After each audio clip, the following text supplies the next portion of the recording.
O Brasil hoje é um país que vive todos os dias em guerra. E nós nos acostumamos com isso. Nós nos acostumamos a ver um vídeo de um assalto. Nós nos acostumamos a ver um assalto do lado.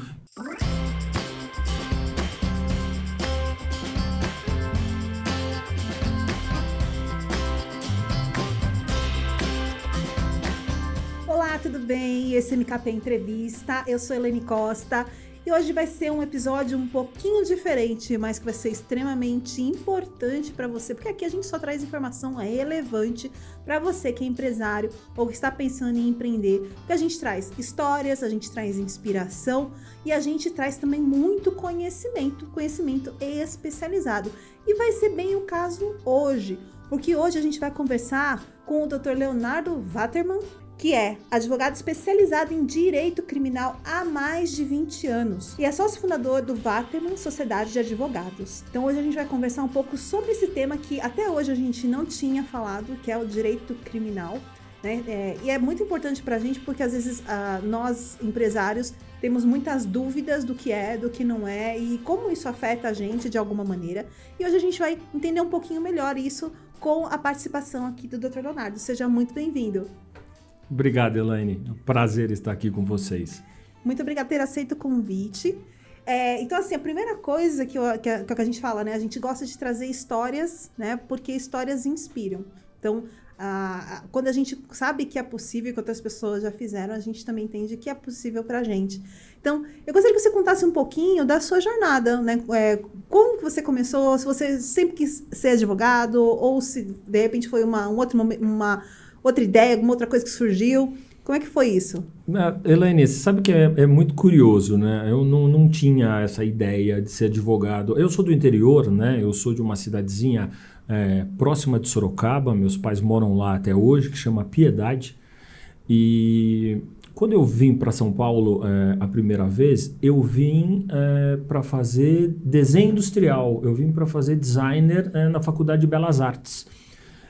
E aí, fazendo designer, não cheguei a trabalhar com isso, mas fazendo designer ainda na faculdade, eu comecei a me envolver com algumas questões que estavam mais relacionadas a esse lado legal, a esse lado jurídico, e fui então procurar a faculdade de Direito. Passei na faculdade de Direito, eu lembro que ainda no primeiro semestre eu fazia faculdade de Direito e faculdade de Desenho Industrial juntos, né, até encerrar. E aí eu segui o caminho na faculdade de Direito, tão logo eu me informei, eu ingressei num escritório de advocacia que era especializado em Direito Criminal e Empresarial, Penal. Fiquei lá por aproximadamente 16 anos, 15 ou 16 anos, acredito eu. Foi o único escritório que eu trabalhei. Saí de lá para uma sociedade, que foi uma dissolução desse escritório, né? Esse escritório acabou se separando e eu saí de lá para uma sociedade onde eu fiquei pouco tempo. E aí já me aventurei montando o meu escritório e estou com ele desde então feliz. Posso dizer que feliz, muito feliz, além de amar o direito penal, amar o processo penal, tudo que eu tenho hoje eu devo ao direito, em especial ao direito criminal. Certo. E na sua visão é uma área em crescimento? Eu não digo em crescimento, vamos dizer assim, crime nós temos desde que o mundo é mundo.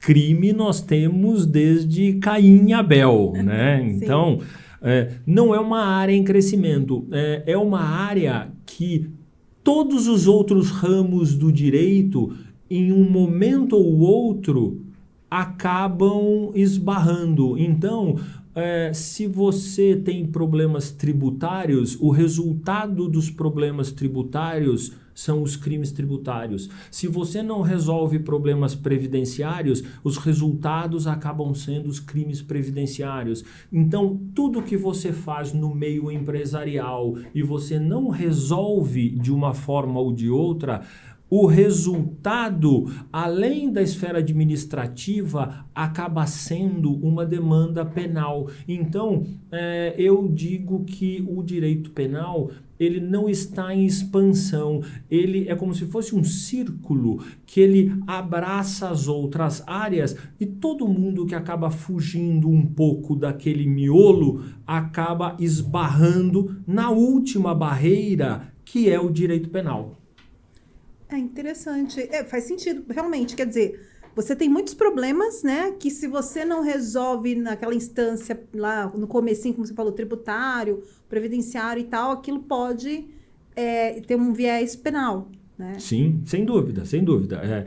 Se você pensar aí do lado empresarial, desde a má gestão, da gestão temerária de uma empresa que pode gerar uma grande empresa a uma intervenção e depois pode responsabilizar os sócios por prejuízos, por desvios, tudo isso pode acabar se tornando uma demanda penal.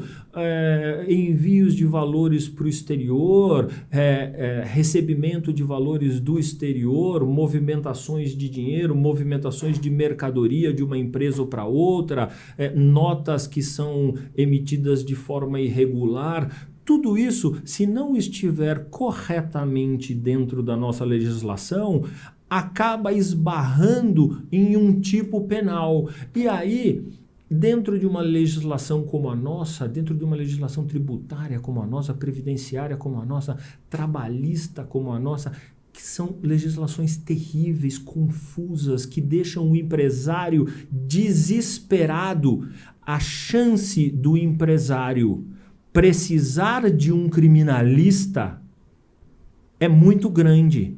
Mesmo quando... porque as pessoas enxergam o criminalista, as pessoas enxergam o advogado criminal como o advogado do traficante, como o advogado do ladrão. E isso não é verdade. Eu, por exemplo, não advogo em crimes de sangue. Eu costumo separar sempre alguns crimes, crimes sexuais contra menores, por exemplo. Eu não advogo, tá? Crimes de sangue, dependendo do contexto do crime de sangue, eu não advogo. Eu busco mais esse lado empresarial. E o que os empresários, o que as pessoas precisam entender é que existem os culpados, mas existem as vítimas. E as vítimas também precisam de advogado. Então, o culpado, ele precisa de um advogado criminal para que ele possa ser investigado, processado e julgado dentro dos limites da lei. Sim. Um inocente precisa de um advogado criminal para provar a inocência dele. E uma vítima precisa de um advogado criminal para buscar todas as formas de punir aquela pessoa que transgrediu e acabou de uma forma ou de outra prejudicando essa pessoa que se tornou vítima de um crime empresarial, se tornou vítima de um crime pela internet, se tornou vítima de uma pirâmide financeira, se tornou vítima de qualquer tipo de crime, mas as vítimas estão aí e elas também precisam de advogado. Então não é só o traficante, o contrabandista de armas que precisa de um advogado criminal. Não são só essas pessoas que precisam de um advogado criminal. As pessoas de bem, em determinado momento, também podem precisar de um advogado criminal. Você sabe que existe até um comentário muito interessante do ministro Barroso, que eu assisti um vídeo que ele diz que ele admirava muito os criminalistas pelo embate, pela combatividade, e que ele que entristecia o ministro. Não foram essas exatamente as palavras, eu não me recordo, mas o contexto era esse, que entristecia o ministro quando os advogados criminalistas eram taxados ou eram classificados simplesmente como advogados de bandidos, porque todas as pessoas, uma vez ou outra, podem precisar de um criminalista. Você pode sair de um restaurante e uma pessoa pula na tua frente e você, sem culpa nenhuma, atropela e mata aquela pessoa. você é inocente. Mas se você, às vezes, deixar a cargo da investigação algum fato isolado, pode não ser muito bem provado e você pode ser processada. Você precisa de um profissional que prove por A mais B que você não estava embriagada, estava dentro do limite de velocidade, cumpria todas as regras e que aquela pessoa pulou na tua frente. Ou seja, aquela morte foi por culpa exclusiva da vítima e não por sua responsabilidade. Não, faz todo sentido. Todo mundo está sujeito a isso, né? Então é muito interessante você falar isso, porque a gente mudar um pouco essa nossa mentalidade. Porque realmente a gente tem um asco, né? É como se fosse um asco. Que o advogado criminalista vai defender bandido. E não é, né? Porque todo mundo pode estar numa situação dessa e são inúmeros os tipos de situação. Né? A gente estava até comentando um pouquinho antes que você falou que você gosta quando você defende a vítima, né? Porque, de certa forma, você sente aquele engajamento mesmo, né? De realmente ir atrás ali e ajudar a pessoa a superar aquele problema que ela tem, não importa qual seja. Eu tenho no meu íntimo, eu defendo todas as pessoas que me procuram dentro de um certo limite, como eu disse, né? Eu não defendo determinados crimes.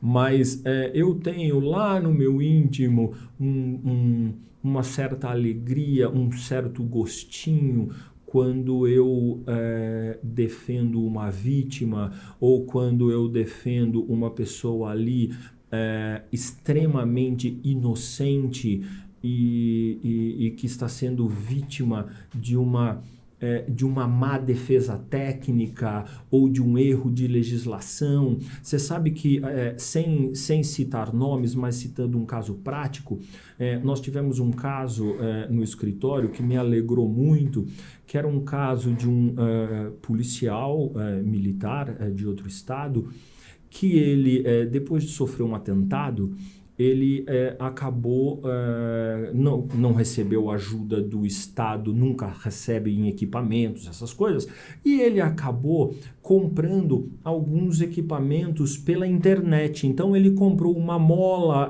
para a pistola dele, que era uma mola melhor, que era melhor no gatilho e etc.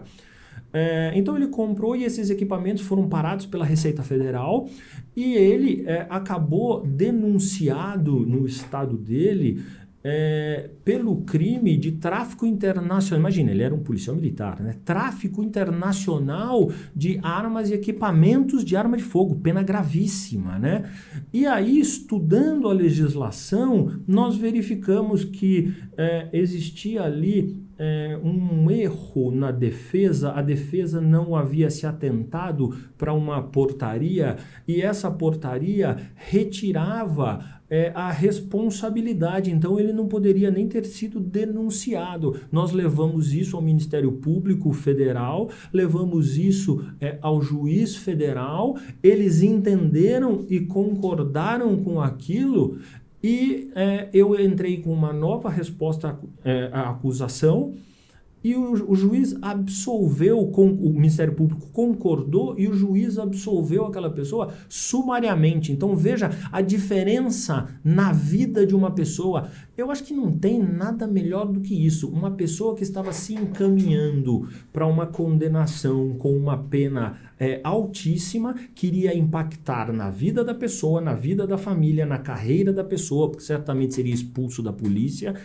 ia impactar de todas as formas, e você e a sua equipe analisam ali um contexto legal e descobrem um ponto que acaba absolvendo aquela pessoa e aquela pessoa volta a ter uma vida normal. Eu acho que não tem preço isso. Então, isso é uma coisa que me agrada muito. Eu acho que é óbvio que deve agradar outros profissionais, mas eu falo isso de boca cheia porque isso é uma coisa que me deixa muito feliz, me faz acordar no dia seguinte para batalhar mais uma vez.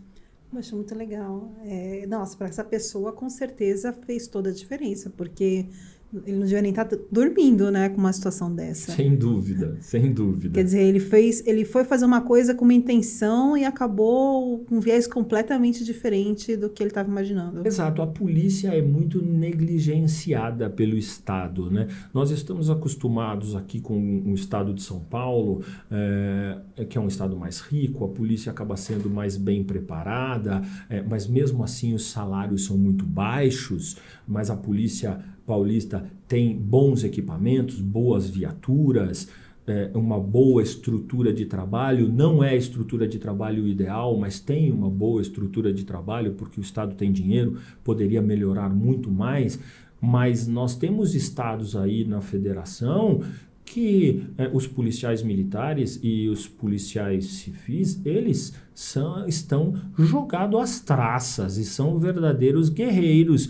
que acordam todo dia, e existem muitos casos que policial tem que comprar a própria munição para poder colocar na pistola para poder reagir a uma cena criminal ou alguma coisa. Já ouvi algumas coisas disso, né? É triste isso, sim, né? O sim, Brasil é sim. um país continental com muitas diferenças. A nossa criminalidade é terrível, né? A criminalidade do Brasil hoje é um negócio inexplicável. Morrem mais pessoas aqui no Brasil do que morrem nas guerras dos outros países. Morrem mais pessoas aqui no Brasil do que na guerra da Ucrânia. Morrem mais pessoas aqui no Brasil do que na guerra de Israel contra o Hamas. Então, o Brasil hoje é um país que vive todos os dias em guerra. E nós nos acostumamos com isso, nós nos acostumamos a ver um vídeo de um assalto, nós nos acostumamos a ver um assalto do lado. O meu escritório fica numa avenida muito movimentada aqui em São Paulo, uma avenida famosa aqui em São Paulo, e eu um dia saí com um sócio do escritório, um dia de semana qualquer, e eu saí às 10 horas da manhã e atravessei a rua para ir na padaria para tomar um café. 10 horas da manhã, na Avenida Faria Lima, 2 pessoas pararam no meio da rua, com toda a cara de pau, ali na calçada, com toda a cara de pau do mundo, sacaram uma arma e roubaram o meu relógio ali na frente de todo mundo, para todo mundo ver, com câmeras nos prédios. Por que isso? Porque os ladrões sabem que vão encontrar sempre uma população totalmente subjugada, totalmente desarmada, totalmente entregue àquela violência e não tem poder nenhum de reação. Então, essa é a realidade que nós vemos hoje. Os ladrões, eles escolhem diariamente quem eles querem assaltar. Por quê? Porque nós somos como animais circulando pela rua e eles são os caçadores que estão andando de um lado para o outro e eles apontam a caça e eles vão com a maior tranquilidade do mundo e assaltam aquela pessoa porque não haverá resistência. E dizer que a polícia tem que coibir isso em países, em cidades como São Paulo, gigantescas, né, como São Paulo, é impossível você ter uma polícia, um efetivo de polícia militar que dê conta de todos os pontos da cidade. Então você não pode contar com isso. Não tem como, né? E assim, é o tipo de assunto que a gente fica se perguntando, né? Qual seria uma possível solução para isso, né? Gente, São Paulo é enorme. Não tem como, a gente sabe que a polícia tem vários pontos de monitoramento, usa internet, e como você falou, a Polícia de São Paulo tem mais recurso, e mesmo assim, né, você vê, Faria Lima, 10 horas da manhã. Você sabe que eu acho que o primeiro ponto que deveria ser trabalhado, mas não é uma questão política, é uma questão de Congresso, é uma questão de parlamento, é que a nossa estrutura penal, a nossa lei penal, a nossa lei processual penal, ela precisava ser descentralizada. Hoje ela é centralizada. Nós temos uma legislação penal e um código de processo penal que é regido pela União, certo? Ele é federal, todas as regras valem para todos os estados da federação, só que nós temos diferenças gritantes do Rio Grande do Sul Sim. com o Pará. O ladrão do Rio Grande do Sul não é o mesmo ladrão do Pará. O ladrão de Manaus não é o mesmo de São Paulo. Então, os estados precisavam ter autonomia para gerir um código penal e de processo penal específico e gerir as regras específicas como acontece nos Estados Unidos. É isso que eu estava pensando, que cada estado tem sua liberdade, quer dizer, tem estados lá que tem pena de morte, tem estado que é prisão perpétua, tem de tudo. Tem né? estado que não tem que nada não tem. disso, tem estado que é mais liberal, tem estado que não, dependendo da criminalidade daquele estado. Agora, você pega uma situação que é polarizada, tá? A quantidade de crimes em São Paulo e os tipos de crimes são uns, no Pará é outro, na Bahia é outro, e você tenta criar um dispositivo de lei que abranja tudo aquilo. Isso não vai dar certo nunca. E aí, depois dessa questão da legislação, você ainda entra na questão dos nossos presídios, esse sonho lindo, mas que nunca acontece, nessa ressocialização do preso. O preso tem que ser ressocializado, o preso tem que voltar aos braços da sociedade reformado.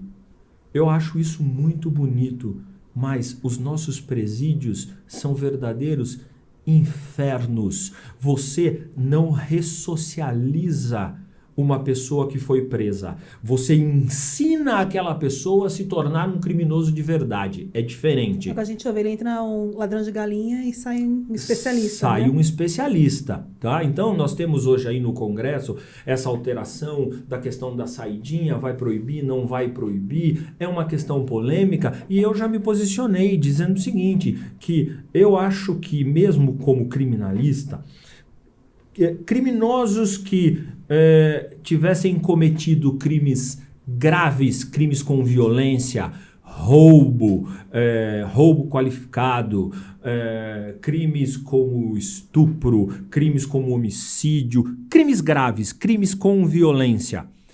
Esses criminosos não têm que ter direito, esses criminosos deveriam cumprir a pena. Na minha opinião, não deveria nem existir a progressão. Aí você não precisava ter 30, 40 anos de prisão para cumprir uma pena menor. Você poderia condenar uma pessoa a 6 anos de prisão e essa pessoa cumpre 6 anos de prisão.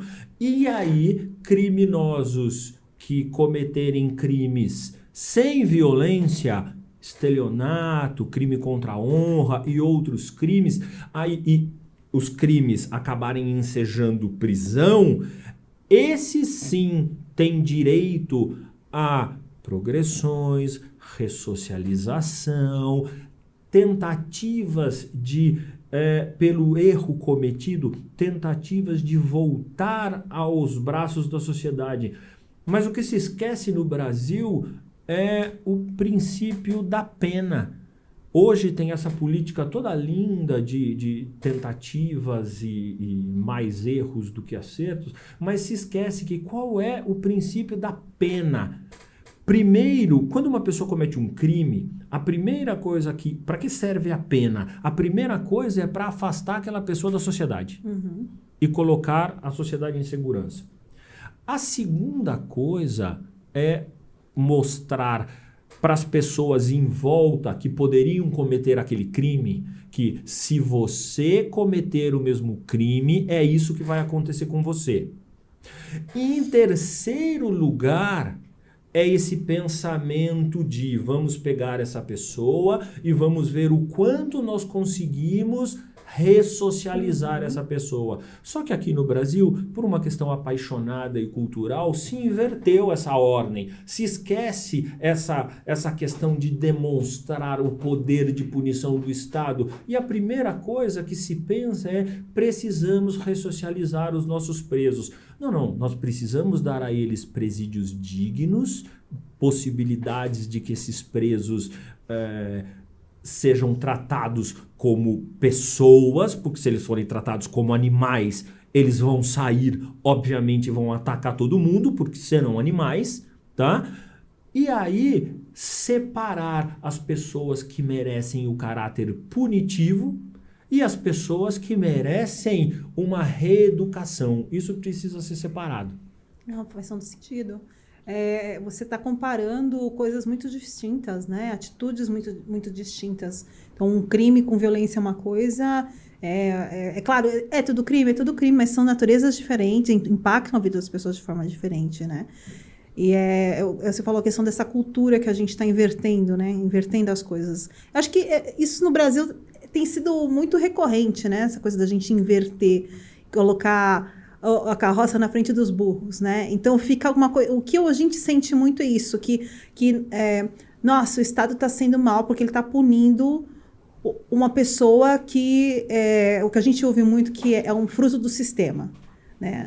Ela se tornou um fruto do sistema porque a situação de vida fez com que acontecesse isso, então ela não tinha opção. Né? Só que a gente, ao mesmo tempo, vê muitas pessoas que também se enquadrariam na situação de não ter uma opção, né? Mas que essa pessoa ela escolheu uma opção melhor. Olha, eu conheço muita gente que praticamente não tem ou nasceu sem ter o que comer, trabalha diariamente, às vezes passa fome, às vezes não, e não tira um centavo de ninguém. E simplesmente vive aquela vida como é possível. Então, você trazer essa responsabilidade, a responsabilidade do mau caratismo, a responsabilidade da falta de moral para uma questão capitalista, eu acho que acaba sendo muito simples, é muito fácil você transformar o capitalismo como o culpado para todas essas questões. Então, as pessoas, elas têm desejo de alguma coisa, ela não tem possibilidade, então ela vai furtar um celular. Ela vai furtar um celular porque ela não tem um celular, ou ela vai furtar um celular porque ela quer tomar uma cervejinha ou algo do tipo. Isso não existe. Crime é crime, crime tem que ser punido e, repito, crimes com violência precisam ser tratados principalmente por esse sistema de execução penal de uma forma dissociada dos crimes que não têm violência. Com certeza. Eu nunca tinha pensado dessa forma, mas o que você fala para mim faz todo sentido, realmente. Porque é uma forma de você ser... Eu não sei se a palavra é justo, né? Mas você tentar nivelar as penas de acordo com o nível também do crime. É óbvio que nós estamos aqui num bate-papo, né? Então, é óbvio que certamente existem pessoas que pensam diariamente nisso, parlamentares e etc., que pensam, né, nessas questões. Então, você apontar os erros ou apontar o que está certo, o que está errado, acaba sendo muito simples, mas esse é o meu ponto de vista, esse é um ponto de vista de quem acaba trabalhando com essa questão de segurança pública todos os dias e vê que os pontos incorretos são sempre atacados, os pontos incorretos são sempre trazidos à tona como os pontos mais importantes. E aí, ou isso não é, ou as coisas não se resolvem porque não é interesse para algumas pessoas, não há interesse dessas pessoas, ou as coisas não se resolvem realmente porque os pontos corretos estão sempre mais profundos e as medidas não chegam nesses pontos. A realidade é essa. Sim. A gente nós não temos o objetivo aqui de tentar resolver esse problema, mas conversar um pouco sobre isso para entender a visão de alguém que está ali o tempo todo, ali, dia após dia, trabalhando com isso, né, com o direito criminal. Então, assim, acho que isso é muito interessante, porque, como você falou, né, falando do lado da vítima, a gente está falando dos crimes, né, mas falando do lado da vítima, hoje a gente tem uma série de golpes, uma série de crimes que a gente não tinha, digamos, há 10 anos atrás. Ou melhor, a gente até tinha, mas hoje eles se recontextualizaram muito. E a gente tem um volume muito grande de pessoas que sofrem golpes e que não fazem... Às vezes elas não têm nem certeza que elas sofreram um golpe, né? Principalmente quando a gente fala a questão digital. Sim. Eu acho que você está fazendo menção à questão de moedas digitais, criptomoedas, essas coisas. Por exemplo. Esses golpes, essas pirâmides que a gente tem visto, essa quantidade enorme de pessoas que estão sofrendo. E aí, né, as minhas observações são sempre as seguintes. Quando você analisa esses golpes, quando você analisa essas pessoas que foram vítimas desses golpes, na grande maioria das vezes, você percebe que essas pessoas não tomaram o mínimo de cautela. Você percebe que essas pessoas trataram aquela situação como uma situação, eu estou falando da vítima, tá? Trataram a situação como uma situação banal, transferiram o dinheiro para a conta do amigo ou mandaram o dinheiro para a conta da pessoa que não conheciam, né? E o que eu costumo dizer é o seguinte: você trabalhar com criptomoeda, você trabalhar com Bitcoin, com Ethereum ou com qualquer outra moeda, é como você trabalhar com o real, é como você trabalhar com o dólar. Hoje, a gente praticamente nem tem papel moeda real mais. A gente trabalha com Pix, com transferências bancárias, com cartão de crédito. Então, a gente tem aí um pseudo real digital que a gente trabalha através das transferências. Não é uma moeda digital, não é classificado como uma criptomoeda, mas a gente tem aí uma forma digital de trabalhar esse dinheiro. E o que as pessoas fazem com o real? As pessoas abrem contas em instituições conhecidas, as pessoas enviam documentos, as pessoas buscam informações, as pessoas olham o extrato, as pessoas têm senha, têm app, têm acesso ao banco. E quando você toma esses cuidados com criptomoedas, a chance de golpes diminuírem é enorme. Então, vamos lá, vamos pensar numa corretora como Binance, por exemplo, ou como Crypto.com ou Coinbase. São corretoras internacionais que comercializam, as grandes corretoras internacionais, tem Kraken também, que comercializam criptomoeda. Como é que se trabalha com essas corretoras? Você tem que baixar um app no teu celular ou entrar na internet no teu computador, aí você vai abrir uma conta, login e senha, aí eles vão pedir envio de documentos, os documentos vão ser aprovados, aí depois, dependendo da tua movimentação, eles vão te pedir o imposto de renda, eles vão te pedir como abrir conta num banco. Aí para você mandar dinheiro para essas contas sempre pelo mesmo CPF, então se você tem uma conta num banco, você não pode, outra pessoa não pode mandar dinheiro para a tua corretora de criptomoeda, tem que ser sempre através do seu CPF ou do seu CNPJ, e lá você mesmo monitora e você mesmo faz a transação das tuas moedas. Essa é uma possibilidade. Outra possibilidade é você ver que hoje nos bancos, grandes bancos, já existe a possibilidade de aplicação em criptomoedas, já existem fundos, né, lastreados em criptomoedas, e você fazer essas aplicações. Só que as pessoas continuam não fazendo isso. As pessoas continuam não fazendo pesquisa.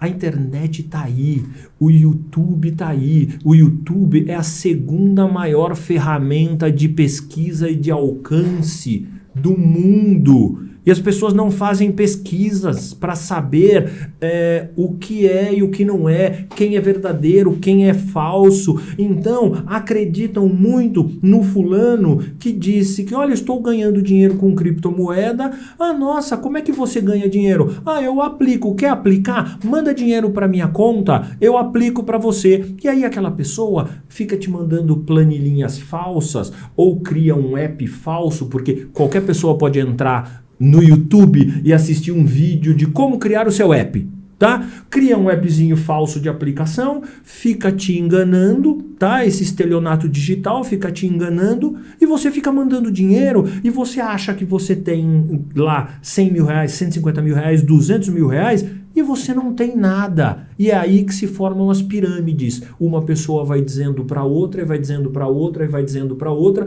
e todo mundo vai enviando dinheiro para esse estelionatário que recebe dinheiro. Então, o que a gente tem que falar para as pessoas é que precisa tomar cuidado. Às vezes é o dinheiro suado que se ganha. Precisa tomar cuidado. O que você precisa fazer é pesquise. Quais são as grandes corretoras? Se você digitar na internet as maiores corretoras de criptomoeda, vai aparecer Binance, Kraken, Crypto.com e etc. São corretoras com bilhões em caixa. Podem quebrar, aí falam tipo, nossa, mas teve aquela FTX, não sei o que quebrou. Mas alguns bancos americanos também quebraram. Aqui no Brasil, o Bamerindos quebrou. Então, bancos também quebram. Mas a chance de você perder o teu dinheiro por um golpe é muito menor. Precisa tomar cuidado. Precisa se informar, né? Exato. Não, é aquilo. Hoje é muito mais fácil investir em cripto, né? Eu lembro quando começou essa história, eu fui tentar descobrir como é que fazia. Era uma operação quase de guerra para você conseguir investir, né? Porque tinha que mandar dinheiro para fora. Então, você tinha que fazer um monte de operação para você conseguir mandar o seu dinheiro para a corretora lá fora.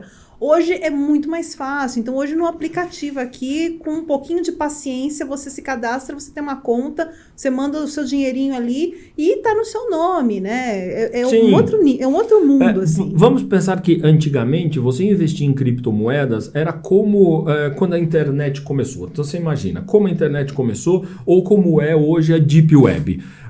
Você não tem as ferramentas de busca, você não tem o que facilita, então você depende de códigos. Uhum. E antigamente, para você investir na criptomoeda, você tinha que ter todos aqueles códigos gigantes anotados e etc, onde você vai guardar, onde você não vai guardar, e essa questão de mandar dinheiro para fora, como manda, né?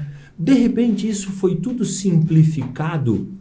E através do QR Code e de outras ferramentas, você consegue fazer transferências, você consegue mandar dinheiro para uma corretora que está fora do país, mas ela tem parceria com um banco que está dentro do país. Então você manda o teu dinheiro aqui para dentro do país. Aí ele fica custodiado, você faz aquela movimentação, essa movimentação acaba sendo informada para a Receita, então você paga os impostos devidos, é tudo mais transparente e mais fácil do que era antigamente.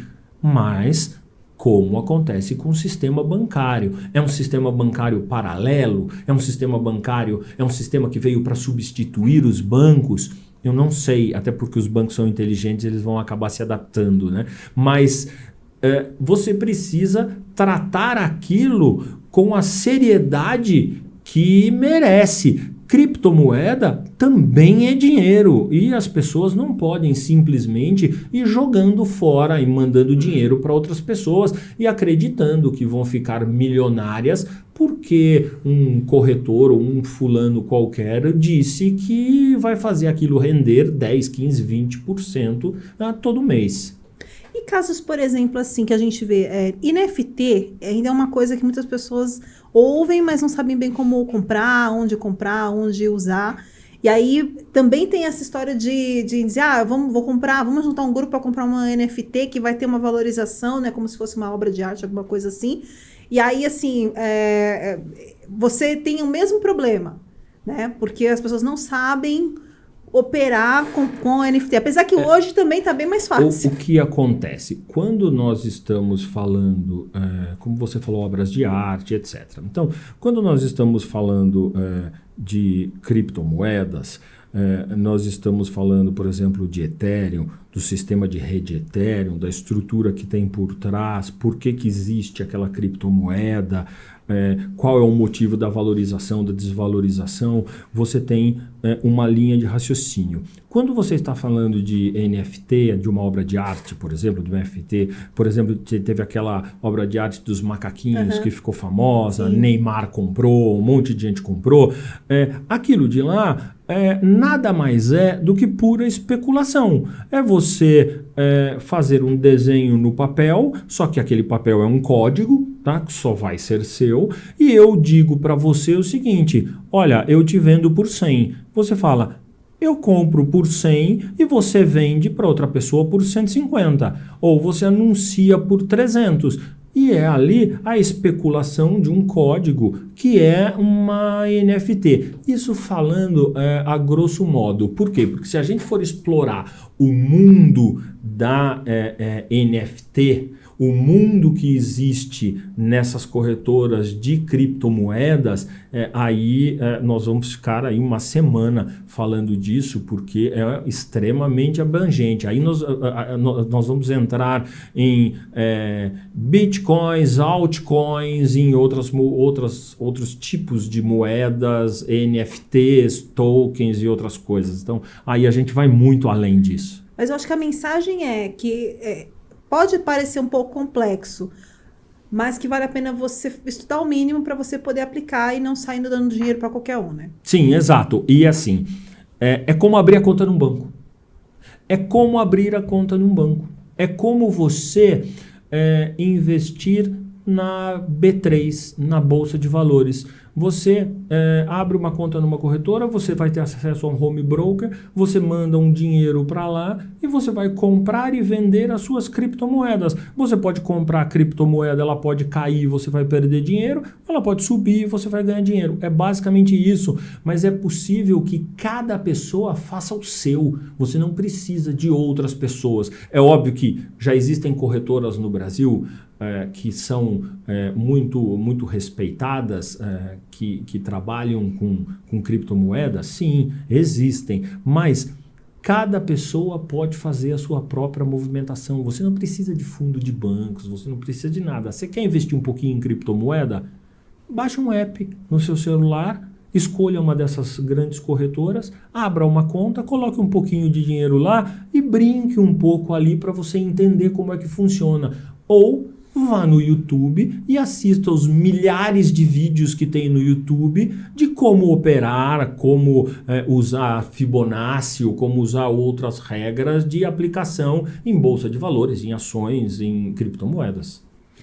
Ou assim, olha, eu tenho muito medo, mas eu quero investir. Vai no seu banco, né, um banco tradicional. Exato. Que com certeza ele já tem um fundo ali que alguma coisa ele aplica em cripto. Com certeza. Com certeza ele já tem. Todos os bancos, os grandes bancos já têm, porque eles estão se adaptando. Não existe mais essa história de que a criptomoeda é essa poeira que vai acabar. Não. Isso veio para ficar, é muito forte e os bancos já estão se adaptando. É um novo formato de dinheiro, realmente. É um outro universo, porque assim, eu vejo a minha filha, e eu estava até conversando outro dia com ela sobre Roblox. Aí eu estava conversando e falei assim, então, Laura, você passa um tempão aí, vamos aprender a programar Roblox, porque você pode criar o seu universo aí dentro, e daqui a pouco as pessoas vão te pagar para estar no seu universo. Né? Isso. E vão pagar dinheiro de verdade. Aí ela começou, é verdade, né? E eu falei assim, então, é um excelente negócio. Porque é um negócio que a minha geração olha assim e fala, meu Deus, o que é isso? Né? A minha mãe, então, fala, meu Deus, né? Tipo, não entra na cabeça. Mas para eles é uma coisa muito real.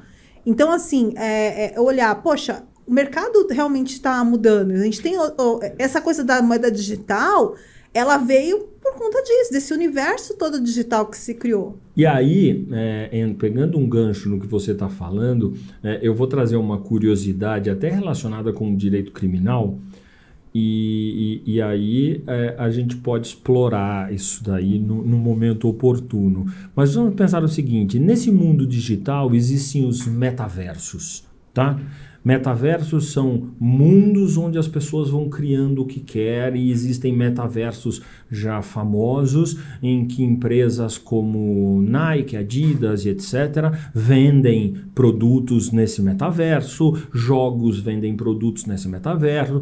Ok, e se nesse metaverso, por exemplo, um hacker ele quebra um código e ele invade um terreno que era teu nesse metaverso. Sim, boa E ele pergunta. comete um crime nesse metaverso. Aonde é que ele responde? Ele responde pelo crime no metaverso, no mundo real? Mas e se ele estiver na Coreia? Onde é que ele responde? Você está no Brasil, ele está na Coreia. E se o crime cometido ali for negociação de alguma coisa ilícita dentro do metaverso? Onde é que se responde? Isso é uma coisa que ainda está com ponto de interrogação. A legislação vai ter que evoluir para, como agora estão legalizando criptomoedas, novas legislações, regulamentações, a legislação também vai ter que evoluir a esse ponto. As questões irregulares, ilícitas e imorais que vão acontecer no metaverso. Sim, porque ocorre troca de moeda lá também. Porque assim, você pode ir lá, você pode pegar o seu dinheiro e trocar por moeda digital, né? E aí, como eu dei o exemplo, ali a pessoa tem alguma coisa que eles podem trocar, né? E aí digamos, dá para fazer as pessoas que são criativas, né? Você pode ser um estelionatário do metaverso. Sim. Eu convenço você a me dar as tuas moedas que eu vou colocar naquela loja X do metaverso e vou te devolver tal coisa. Você faz aquela transação e me entregando o teu patrimônio de moedas ali no metaverso e aquela transação final nunca acontece. Então eu te enganei. Aquilo é crime? Envolveu um dinheiro fora do metaverso que acabou criando Sim. aquela moeda. Mas aquele crime é apurado aonde e por quem? Não tem delegacia de polícia no metaverso, não tem juiz e fórum Eu acho que no vai ter que ter, metaverso. né? Futuramente, Vai ter que quem ter. sabe, nós tenhamos advogados que atuam só dentro do metaverso. É uma Olha, possibilidade. eu acredito, hein? Acho que daqui uns 5 anos a gente vai ter advogado especializado em metaverso, né? Pode ser, com esse óculos novo que a Apple inventou aí, que eu tô vendo, eu acho que para os próximos anos, que revolucionou, na minha opinião, tudo que tinha até então de óculos de realidade virtual, para os próximos anos, quando esse óculos se modernizar um pouco, eu acho que o metaverso vai explodir aí de uma forma que nunca ninguém imaginou. É aquilo, né? A Apple sempre assim, né? Eles vão, pesquisa, desenvolve. Quando eles lançam, abala o mercado. É para abalar. É para abalar o mercado. É para abalar. Então, assim, você vê, é o tipo da coisa assim, que você olha, depois que você olha, você fala, pô, realmente, né?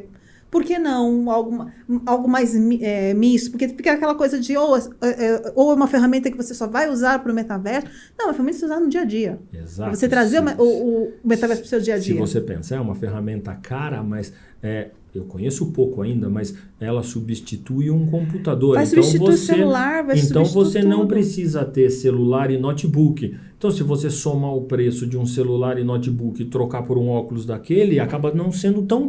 Um celular e um notebook da Apple, vamos dizer assim, Sim. acaba não sendo tão caro se ele tiver essa função de eu estar em Miami, você estar aqui, nós dois, cada um com um óculos daquele, realizarmos um podcast à distância, mas aparentando que nós estamos sentados nessa mesa. Não sei te dizer, mas é interessante. Muita coisa ainda vai acontecer, né? Sim, cada vez mais rápido.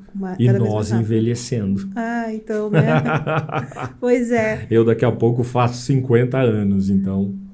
E a gente vai ter que estar sempre ali se reinventando, né? Se reinventando, entendendo como que isso impacta o nosso negócio, né? Daqui a pouco você vai abrir lá uma filial de pessoal do metaverso, crime do metaverso. Você sabe que eu já trabalho um pouco com a questão de cryptocurrency crimes, que é justamente envolvendo essa questão de crimes envolvendo esse mundo de criptomoedas e etc. Né? Então, nós temos uma área específica no escritório que é para trabalhar com esses crimes, trabalhar com essas questões, trabalhar com essas vítimas, mas esse mundo digital vai se ampliar cada vez mais, porque hoje ninguém vive mais sem a internet. A internet é a ferramenta principal de todo mundo.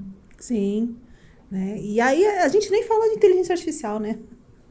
Nem chegamos lá ainda. E eu ainda nem sei mexer no ChatGPT ainda. Tô engatinhando para aprender como é que mexe no ChatGPT. Mas é uma ferramenta muito boa. É uma ferramenta muito boa que ajuda bastante, mas tem que saber usar. Exato. Como toda ferramenta. Exato. Né? Eu não sei usar direito o Twitter até hoje, né? Que é o X, né? Agora é X, né? Eu até hoje não me engajei direito a usar. Eu acho que quanto mais velho a gente vai ficando mais difícil essas novas tecnologias. Mas meus filhos tiram de letra isso daí e usam tudo com a maior facilidade do mundo, redes sociais, Twitter, o que acaba sendo um risco danado também, né? Eu acho que a preocupação que os pais têm hoje, eles não tinham antigamente, é essa exposição. As redes sociais, a exposição midiática, a exposição das crianças, o quanto as crianças estão se expondo em Instagram, Facebook, outras ferramentas, quais as informações elas estão deixando vazar, quais pessoas estão tendo acesso àquelas informações. Então isso também é uma coisa extremamente séria e relevante que os pais precisam ficar atentos, precisam monitorar ali o equipamento dos filhos, porque, por incrível que pareça, alguma criança do seu núcleo de amigos já recebeu algum tipo de contato de um criminoso pelas redes sociais. Pode ser que esse contato não tenha avançado, mas com certeza num grupo de 10 pessoas, pelo menos 1, 2 crianças já receberam o contato de um criminoso, de um estelionatário ou de um assediador, já receberam. E na maioria das vezes os pais nem sabem disso. Então é muito grave. Você falou do metaverso, eu falei, por exemplo, tem o Roblox, tem o Minecraft, porque ali você cria mundos e ali as pessoas convivem nesses mundos. Então, você tem realmente... É como se o seu filho está em casa, ele está em casa. Só que ele está interagindo com outras pessoas. Exato. Então, é complexo esse universo, né? Porque enquanto tem pessoas que estão do mesmo jeito construindo suas coisas ali, tem pessoas que estão mal intencionadas também. Então, é difícil para os pais. A gente tem que estar realmente muito antenado no que está acontecendo e, às vezes, a gente tem que ser chato também. Exato. Né? Quando você falou rede social, minha filha, a única coisa que ela tem de rede social é o YouTube, que ela tem os shorts que ela assiste lá, também super limitado, mas que nem outra rede eu não deixei. Ela tem o WhatsApp só para falar com os amiguinhos dela. Olha, você disse essa questão de ser chato, né? Dos meus amigos, dos meus primos, assim, das pessoas próximas, todos que tiveram mãe chata são pessoas bem-sucedidas, são pessoas honestas, todos, porque pai e mãe tem que ser pai e mãe, não amigo do filho. Amigo o filho tem na escola. É óbvio que existe um laço de amizade, não é isso que eu estou falando, né? Então, as pessoas que não interpretem isso de uma maneira errada, mas pai e mãe tem que ser chato, tem que educar, tem que dizer o que não pode, porque se não falar, a vida vai falar. E aí vai ser triste. Então, educar é uma arte também. Sim, educar é uma arte. Sim, sem dúvida.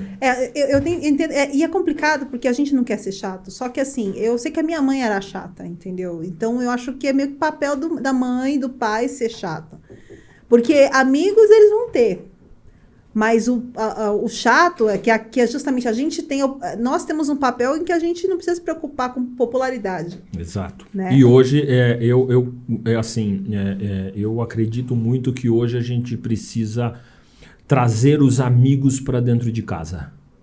Nessa questão de criminalidade, nessa questão nós não sabemos exatamente quem é quem são as famílias, com quem os nossos filhos se relacionam. Então a melhor forma de você garantir segurança às crianças, de você garantir segurança aos filhos, é trazendo os amiguinhos e depois os familiares dos amigos para dentro da tua casa.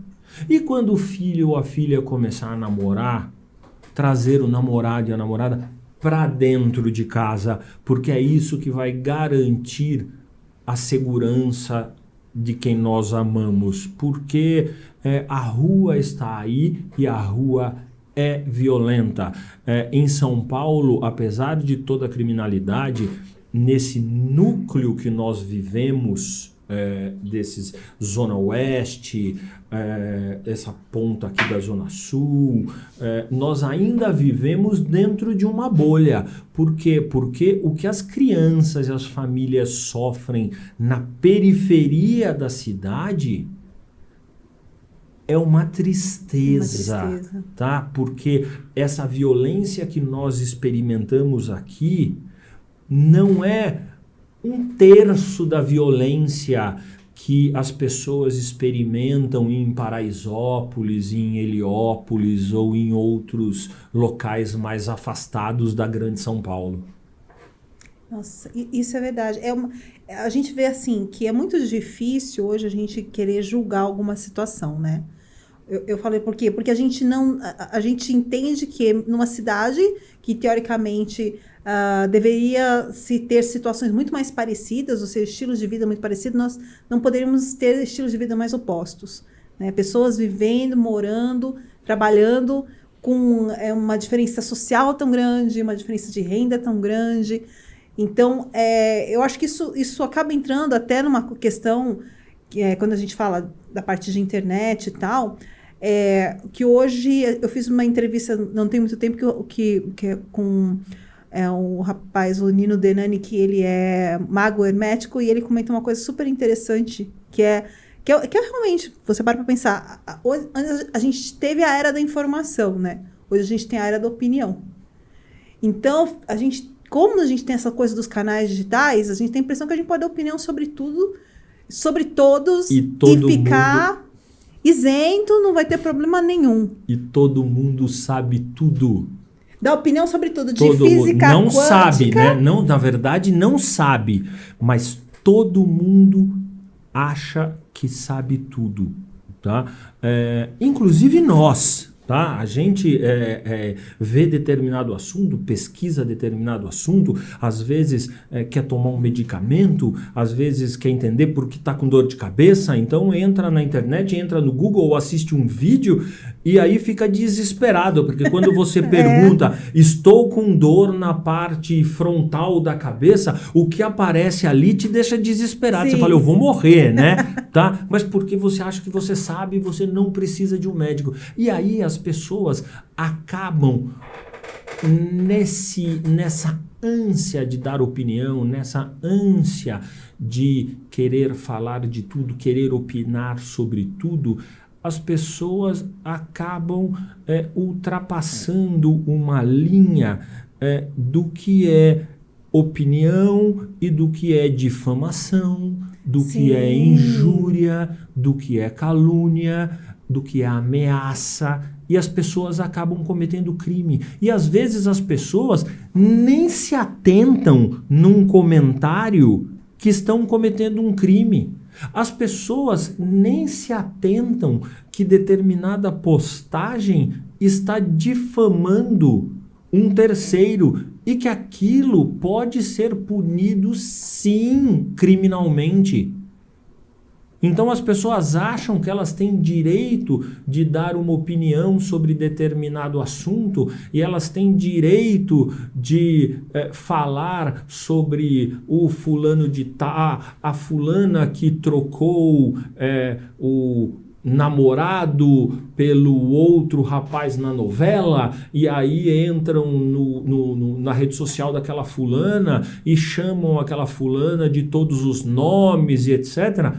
Se todas as pessoas que são ofendidas na internet decidissem tomar uma providência, o sistema judiciário ia ficar maluco, porque se você pegar alguns perfis na rede social, você vai ver que aquele perfil tem uma quantidade de xingamentos e etc. E se aquela pessoa tomar aquele xingamento como pessoal, né, é óbvio que aquilo é crime. Então, eu não estou falando aqui de pessoas que se colocam em exposição pública como políticos, atores e etc. Mas mesmo essas pessoas precisam ter preservada a vida íntima. Se você quer esbravejar porque um político está administrando alguma coisa errada, a cidade errada ou alguma coisa errada, ok,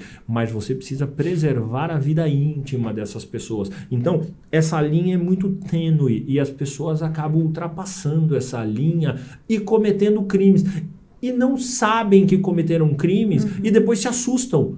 Quando chega uma intimação policial em casa, quando chega um oficial de justiça, não sabem. Ou, às vezes, as pessoas registram um boletim de ocorrência de forma incorreta, ou registram um boletim de ocorrência falsamente. Aquilo também é crime. Então, essa facilidade de você fazer um boletim de ocorrência hoje pela internet te ajuda em muita coisa, mas tem responsabilidades. O que você está colocando ali tem que ser um fato verdadeiro. Você não pode perder o teu celular, que isso acontece. As pessoas perdem o celular, aí depois registram um boletim de ocorrência mentindo que foram assaltadas à mão armada, não sei o que. E aí objetivam com aquilo receber o seguro que fizeram do celular. E as autoridades vão lá, puxam a câmera dos prédios e veem que aquele assalto não aconteceu. Você comunicar um crime falsamente também é crime. Então você precisa tomar cuidado. As redes digitais, a internet veio para facilitar, mas você tem que ter parcimônia para usar. Porque, repito, há uma linha muito tênue entre você estar do lado certo e você, até sem querer, passar a cometer alguma coisa errada e, às vezes, uma coisa grave. E aí, por exemplo, o que acontece assim quando uma pessoa, digamos, sem querer, enfim, ela foi lá, falou alguma coisa para uma pessoa e recebeu uma notificação? Olha, a primeira coisa que essa pessoa tem que fazer normalmente é procurar um advogado. Tá? Algumas pessoas acabam indo na delegacia até por desconhecimento. A pessoa, nossa, recebi uma intimação policial, mas eu não fiz absolutamente nada. Então eu vou lá ver do que se trata. Aí senta na frente do escrivão de polícia e na frente do delegado, é ouvida, fala ali um monte de bobagem, só piora a situação, e aí aquele caso se torna cada vez mais difícil, vai entornando o caldo, vai enrolando, né? Exato. Então, você recebeu uma citação, uma visita de oficial de justiça, uma intimação policial, e aí eu tô falando, não só criminal, eu tô falando, você recebeu alguma coisa de algum órgão público, do Poder Judiciário, seja civil, seja uma notificação tributária, ou uma intimação policial, pergunte para um advogado. Às vezes é melhor você ir atrás de um advogado, pagar uma consulta, ou alguns advogados não cobram consulta, para você entender do que se trata, do que você arriscar e começar a se enveredar por um caminho que fica mais difícil de voltar. E saber como responder, né? Porque a questão desses crimes assim de ofensa, né? Às vezes você resolve com acordos, com coisas mais simples ali, né? Mas tem que ter orientação, porque ele fez um comentário e aí vai fazer o quê? Com quem que ele vai falar, por exemplo, para conseguir fazer um acordo? É complexo isso, né? Tem que ser alguém que saiba os caminhos. Exato. Você precisa sempre buscar uma orientação, repito, porque senão você acaba entrando por um caminho, se enveredando por uma estrada que pode não ter mais volta.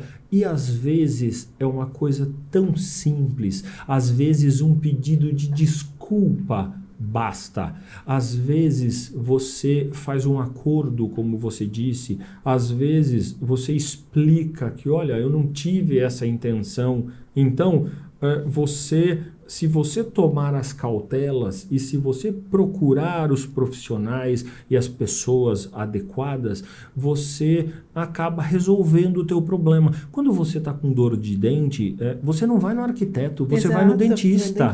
Tá? E você resolve o problema. Então, tem que ser exatamente assim para todas as áreas da vida. Se você quer construir, você contrata um engenheiro. Se você quer reformar a tua casa, se você quer fazer móveis, essas coisas, você contrata um arquiteto e depois um marceneiro. Se você tem um problema relacionado à lei, você procura um advogado. Se você está com problema de saúde, você procura um médico.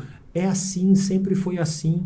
E as pessoas que invertem essa ordem normalmente acabam dando com os burros na água, vamos dizer assim, um linguajar popular, dando com os burros na água e às vezes acabam gastando muito mais, viu? Depois, porque às vezes a situação fica muito mais complicada e o preço que é cobrado para determinada situação acaba sendo muito mais caro. Então, é só uma questão de ter ali um pouco de cautela e procurar o profissional adequado.